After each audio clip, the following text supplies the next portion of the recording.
Hey guys, welcome back to the BuzWeaver channel. And in our top stories today, a very interesting one that my fellow commentators Tim Pool and Styx Hexenhammer mentioned yesterday, and it's absolutely worthy of attention even today. And we started off from the post-millennial shade war between Kamala and Biden heat up as election day nears. And of course, here on the BuzWeaver channel, we take the difficult, we take the complicated, we take the tumult, we take the confusion, and we break it down into very simple terms. And in simple terms, we see that the Establishment Uni-party is having difficulties and challenges among its surrogate assets as they seem to be battling back and forth, which is not surprising at all because, as we already know, and we'll get into here in a moment, Joe Biden didn't really want to leave, and Joe Biden most certainly didn't want him to, and of course, Hunter Biden. As Election Day approaches, tensions between Vice President Kamala Harris' team and President Joe Biden's White House staff are reportedly under strain, according to sources who spoke to Axios. The friction stems from lingering frustration with Biden's camp over the president being pressured by his own party to step down and not run for re-election. That would be the Establishment Uni-party telling the party that he shouldn't run, and we'll get into that too. While the Biden team is still supporting a Harris victory in November, many remain uneasy about the tensions between running Biden's re-election campaign to now backing a different candidate. So in other words, as Tim was pointing out, there are probably people within the Biden's circle, for example, or bubble and whatever terminology they like to often use to account for their handlers, are probably upset, right? They're going to lose their jobs. They're not going to have that additional 4 years that they were looking forward to. They're too much in their feelings, a close Harris ally told Axios, referring to Biden's team. There have also been concerns regarding miscommunication with event coordination and media strategy. Last Friday, Biden held an impromptu White House press conference just as Harris was about to participate in a key campaign event in the swing state of Michigan. TV coverage switched from her event to that of the president speaking. Oh my goodness, ladies and gentlemen, it was absolutely extraordinary as the exchange between these go on. And of course, it goes on to talk about, this was important too. I didn't want to linger too long into the article. Additionally, during the ongoing news coverage of hurricanes on the East Coast, Harris criticized Florida Governor Ron DeSantis for not taking her phone call. Oh no, not shunning her. However, Biden publicly praised DeSantis for being gracious and cooperative in handling the disaster. DeSantis met with Biden and accused Harris of making a political game out of disaster in the state. Oh my goodness gracious, ladies and gentlemen. What can one say? I would argue here, I'm just going to say it simply today on this Tuesday, October the 15th, 2024, for all those watching in the future. Today is the first day of early voting here in Georgia, and I'd have to say that Kamala is underwater. There is confusion. There is chaos. There is disarray going on within the Democrat Party because she is losing. And, of course, no one voted for Kamala Harris in the 7 months of the primaries before it was shut down because of the debate. No one was voting for Kamala Harris. Everyone was voting on Joe Biden. So you can see the evidence that we talk about here on the BuzWeaver channel that there is an establishment, or also known as the secret history of the shadow campaign. The shadow campaign 2.0, probably hard at work. This is Time Magazine, of course. I refer to this quite often, as many of my subscribers here know exactly what I'm saying, and they're hitting that like button knowing, oh yes, how could Buzz go without mentioning the shadow campaign and the establishment this close to the election? But there you have it, ladies and gentlemen. From the New York Post, Harris staffers blame Biden admin for not helping her campaign. They're too much in their feelings, as we just read there from Post Millennial. Vice President Kamala Harris staffers are starting to blame the Biden administration for not doing enough to help her presidential campaign, according to a new report. As the Democrat sinks in the polls with less than a month before November 5th election. No, she's sinking in the polls is because she's vacuous and uninspiring. She just essentially goes on the various night shows and television programming, daytime television, and is vacuous and empty and just sloganeers. She doesn't say anything substantive or important, or outlines in detail, tick box by tick box, of what she's trying to do. She's just an empty suit, as it were. And she's way underwater, though. She's definitely having issues. Just this month, Biden, 81, shocked reporters by giving his first ever press conference in the White House briefing room as president, which some in Harris's world felt sucked the media oxygen from her in Flint, Michigan. Remember, we just talked about where he was praising Ron DeSantis while Harris was trying to blame him. But that's what they do. That's what the Democrats do. And, of course, no mystery here. From the very left-leaning, if not complete left camp, from the Daily Beast, Nancy Pelosi dances on Biden's grave in raw display of power. That's right. California Rep. Nancy Pelosi, the silent operator, or what I call one of the architects of the establishment, one of the handlers that they use within the establishment, who clutched the reins of the House and steered it for nearly a decade, broke her silence on pushing President Joe Biden to suspend his reelection campaign in a new interview with New York editor David Remnick.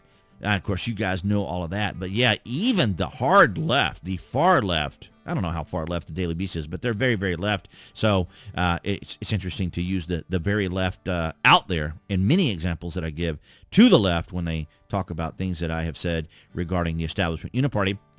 And then, of course, to codify, to substantiate my argument yet again, and I'm not trying to bloviate here. I'm not trying to suggest that I have all the answers and I know everything. I just read the news. That's all one has to do, and that's what I'm doing. That's why I produce it and show it, or produce it by showing you the articles in that way, not in the production of the actual video itself. But nonetheless, guys, the New York Times, donors to pro-Biden super PAC are said to withhold roughly $90 million. The decision to withhold such enormous sums of money is one of the most concrete examples of the fallout from President Biden's poor debate performance at the end of June. Well, and many have said that it was a setup, that the Establishment Uni-party wanted him out. Remember, we talked about how the fact that Tim Pool and many others continued to suggest that it was never going to be Joe Biden at all. They were going to find some way to pull him out. They were going to find some way to move him out of the way, and get hiccups, to get him out of the way, and this was apparently the way they did it. So, ladies and gentlemen, make no mistake, pat yourself on the back, hit the like button, subscribe if you haven't already to the channel, because you are informed.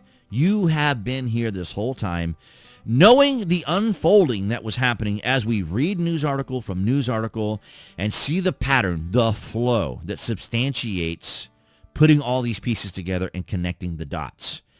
Exclusive. Top Dems threatened to forcibly remove Biden from office unless he dropped out. Set him up to fail at Trump debate sources. Now, as I understand it, when you force things, that's usually an insurrection, is it not? Is this not an insurrection by the Democrats to remove a sitting president? I mean, we saw them do it on Twitter, but I mean, here we are. All this time, part of the elaborate strategy to remove Biden from the race, as he announced in a shocking letter posted on X Sunday, was allowing him to debate Republican candidate Donald Trump last month on live TV in Atlanta. And that was here with the home of CNN. And let's just take a listen. There have been reports that it was Nancy Pelosi who orchestrated a coordinated effort to squeeze President Biden to drop out.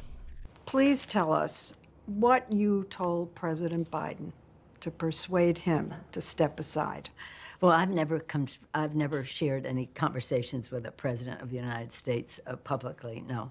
It said that he's furious at you. Is he? Well, he knows that I love him very much. I He's understand furious. that you don't want to own this, but it is so well reported that you were the leader of a pressure campaign. No, I wasn't a leader of any precious party. Well, let me say things that I didn't do. She denied every single question. She denied it. She denied it. Is Biden furious at you? No, he knows he loves me.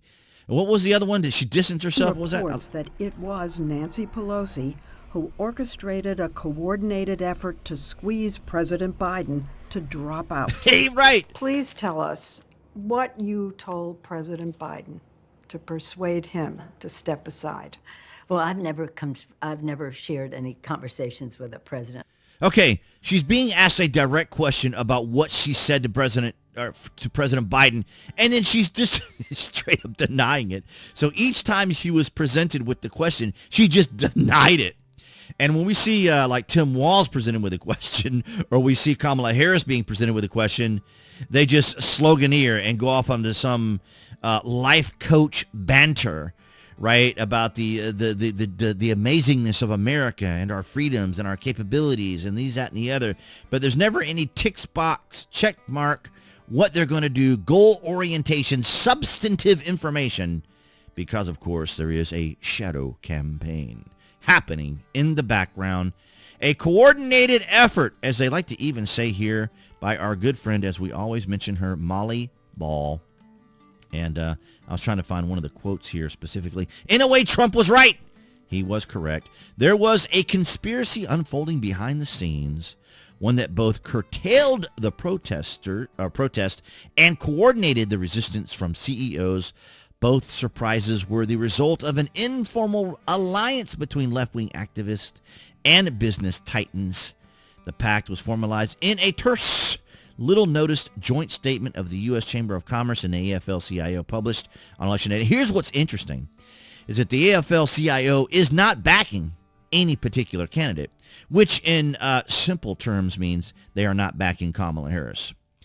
And probably Joe Biden, or probably backing Donald Trump. So, ladies and gentlemen, here we are with just 2.5 weeks out from the election. We can see the unraveling of the Establishment Uni-party. I'm sorry, that's not correct. The Establishment Uni-party is always going to exist.